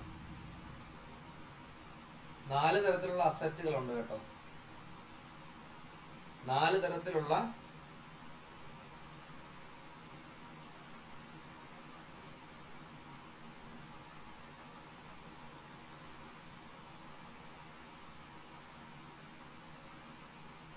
4 തരത്തിലുള്ള അസറ്റുകളുണ്ട്. നമുക്ക് ഓരോന്നായിട്ട് പഠിക്കാം. അപ്പോൾ എന്താ പറഞ്ഞത്? ഒരു അസറ്റ്, അതിൻ്റെ സമയം വളരെ കുറവാണ്, ആ അസറ്റിൻ്റെ ജീവിതകാലം വളരെ കുറവാണ്. അതിൻ്റെ ആ കാലം മുന്നോട്ട് പോകുന്നതിനനുസരിച്ച് അതിന് ആനുപാതികമായിട്ട് അതിൻ്റെ വിലയും കുറഞ്ഞു വരും. അതിനകത്ത് നിന്ന് നേടിയെടുക്കുന്നതിൻ്റെ വിലയും കുറഞ്ഞു വരും. ഒന്ന് ഫ്ലോട്ടിംഗ് അസറ്റ്. കണ്ടിന്യൂസ് ആയിട്ട് ചേഞ്ച് ആകുന്ന സ്വഭാവമുള്ള അസറ്റുകളെ വിളിക്കുന്ന പേരാണ് ഈ ഒഴുകി നടക്കുന്ന അസറ്റുകൾ എന്ന പേരിൽ അറിയപ്പെടുന്നത്. മാർക്കറ്റ് വാല്യൂവിനനുസരിച്ചോ അല്ലെങ്കിൽ കോസ്റ്റ് അല്ലെങ്കിൽ മാർക്കറ്റ് വാല്യൂവിൻ്റെ കമ്പാരിസൺ എടുത്തിട്ട് ഏറ്റവും ചെറുത് ഏതാണോ അതിൻ്റെ അടിസ്ഥാനത്തിലാണ് അതിൻ്റെ ആ വില തീരുമാനിക്കുന്നത്. കണ്ടിന്യൂസ് ആയിട്ട് ഈ പറഞ്ഞ പോലെ ചേഞ്ചുള്ള അതിൻ്റെ ക്വാണ്ടിറ്റിയിലോ വിലയിലോ മാറ്റങ്ങൾ ഉണ്ടാകുന്ന അസറ്റിനെ വിളിക്കുന്നവരാണ് ശരിക്കും ഫ്ലോട്ടിംഗ് അസറ്റ് എന്ന് പറയുന്നത്.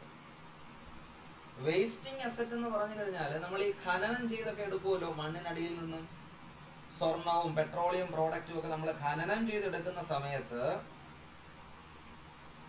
അത് ഖനനം ചെയ്യുന്തോറും അതിൻ്റെ അളവ് എന്ത് ചെയ്തുകൊണ്ടിരിക്കുകയാണ്? കുറഞ്ഞുകൊണ്ടിരിക്കുകയാണ്. ആദ്യം ഇപ്പം ഖനനം ചെയ്യുന്ന ഒരു വലിയ ഖനനം ചെയ്യുന്ന മേഖലയിൽ 1000 കോടിയുടെ പെട്രോൾ ഉണ്ട് അല്ലെങ്കിൽ 100 കോടിയുടെ പെട്രോൾ ഉണ്ടെങ്കിൽ ഖനനം ചെയ്യുന്തോറും അതിൻ്റെ വാല്യൂ എന്തുകൊണ്ടിരിക്കും? കുറഞ്ഞുകൊണ്ടേയിരിക്കും. Wasting asset. മൂന്നാമത്തെ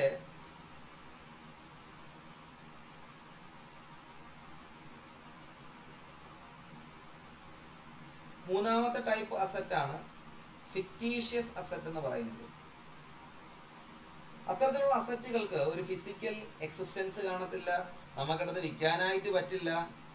ഒരു ക്യാഷ് വാല്യൂ ആയിട്ട്, ആക്ച്വൽ ക്യാഷ് എക്സ്പെൻഡിച്ചറുകളായിട്ട് ഫിനാൻഷ്യൽ സ്റ്റേറ്റ്മെന്റുകൾ മാത്രം കാണപ്പെടുന്ന ഒന്നാണ് ഫിക്റ്റീഷ്യസ് അസറ്റ് എന്ന പേരിൽ അറിയപ്പെടുന്നത്. സാധാരണ രീതിക്ക് പ്രിലിമിനറി എക്സ്പെൻസുകളും ഡിസ്കൗണ്ട് ഓൺ ഇഷ്യൂ ഷെയർസ് ആ രീതിക്കുള്ള കുറച്ച് കാര്യങ്ങളുമാണ് ഫിക്റ്റീഷ്യസ് അസറ്റ് ഉദാഹരണങ്ങളായിട്ട് പറയപ്പെടുന്നത്. നാലാമത്തെ ഓപ്ഷൻ പറയുന്നത് കറണ്ട് അസറ്റ്. കറണ്ട് അസറ്റ് നമുക്ക് എന്താണെന്ന് അറിയാം. ഒരു വർഷത്തിനുള്ളിൽ പൈസയാക്കി മാറ്റാൻ പറ്റുന്ന അസറ്റുകളാണ് കറണ്ട് അസറ്റ്. അപ്പൊ താഴെ തന്നിരിക്കുന്നവയിൽ എന്താ പറഞ്ഞിട്ടുള്ളത്? ജീവിതം അത്യാവശ്യം കുറവാണ്, ലിമിറ്റഡ് ലൈഫാണ്.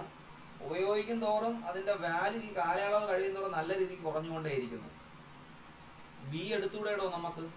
കാര്യം എന്താ? ഞാൻ നേരത്തെ പറഞ്ഞില്ലേ, പെട്രോളിയം ഉണ്ടാക്കുന്ന അല്ലെങ്കിൽ പെട്രോളിയം ഖനനം ചെയ്യുന്ന മേഖലകളോ സ്വർണം ഖനനം ചെയ്യുന്ന ഗോൾഡ് മൈൻസിൻ്റെയൊക്കെ അവസ്ഥ എടുക്കുന്ന സമയത്ത് അവിടെ അത് ഉപയോഗിക്കും തോറും അതിൻ്റെ അവസ്ഥ എന്ത് ചെയ്യും? നമ്മളത് വേസ്റ്റ് ചെയ്യുന്നതോറും ഉപയോഗിക്കുന്നതോറും, വേസ്റ്റ് ചെയ്യുക എന്ന് ഉപേക്ഷിക്കുക അല്ലെങ്കിൽ വേസ്റ്റ് എന്നൊരർത്ഥമല്ല, നമ്മൾ മാലിന്യം ഒരർത്ഥമല്ല, അതിനകത്ത് നമ്മളത് എടുക്കും തോറും എന്തായിക്കൊണ്ടിരിക്കും? ആ സാധനത്തിൻ്റെ അളവ് കുറഞ്ഞുകൊണ്ടേയിരിക്കും എന്നറിയപ്പെടുന്നു. അപ്പം നമുക്ക് ബി വേസ്റ്റിംഗ് അസറ്റായിട്ട് അതിനെ ഇത്തരത്തിലോട്ട് എത്താവുന്നതാണ്.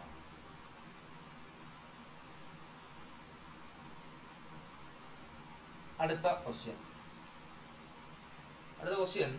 The excess of receipts over payments represents. അപ്പോൾ ഒരു റെസീപ്റ്റും ഉണ്ട്, ഒരു പേയ്മെന്റും ഉണ്ടല്ലേ.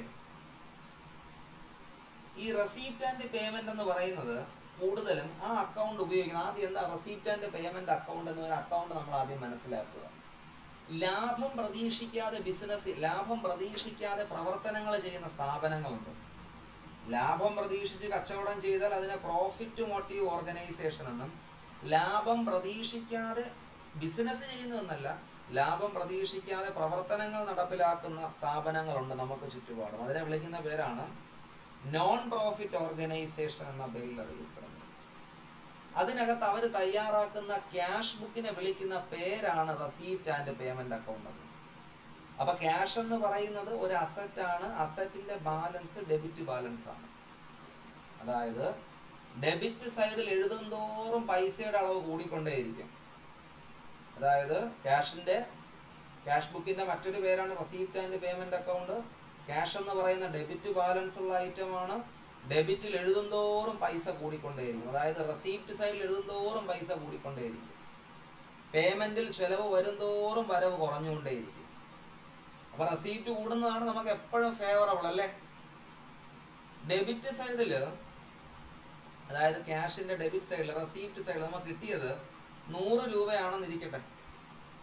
പേയ്മെന്റ് സൈഡില് 30 രൂപ ചെലവായുള്ളൂ. കയ്യിൽ ബാക്കി 70 രൂപ ഇരിക്കുമല്ലേ. 100 രൂപ കയ്യിൽ ഇരിപ്പുണ്ട്, അതിൽ 30 പേയ്മെന്റ് ആയി പോയി.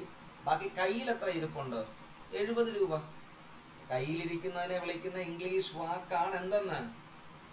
Cash in hand. ഓക്കെ, അടുത്ത ക്വസ്റ്റ്യൻ.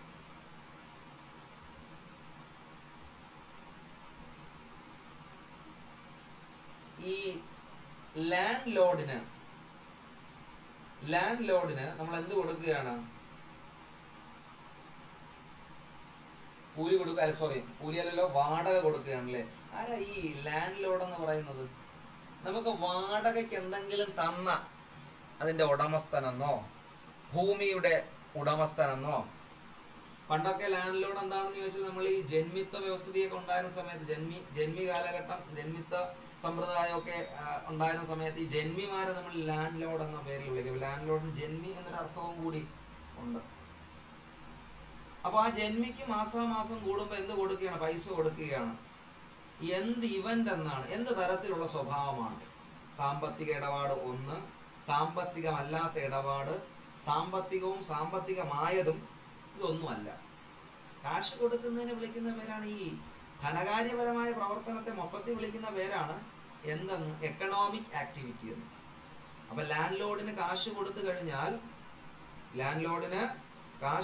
കഴിഞ്ഞാൽ അതെന്ത് ആക്ടിവിറ്റിയാണ്?